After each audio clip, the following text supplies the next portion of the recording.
global warming is also one of the reason why all the catchment areas are also.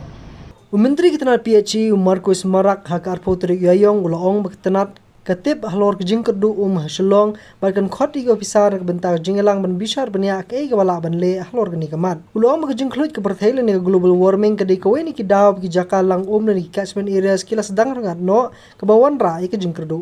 ulaong ru bagrukom sam kala syakta nomor ki Jingkyrduh kila rangat no hendai ke Tnad bagi ofisar kin persang kat bala ban pet ke bala ban le but shen on Khot ru ke Jingïalang. I'm aware of the problem which is faced by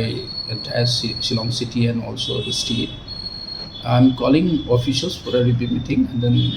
we'll see what we can do because as we all are aware, the global warming is also one of the reason why all the catchment areas are also drying up, and then because of which the supply system is also affecting.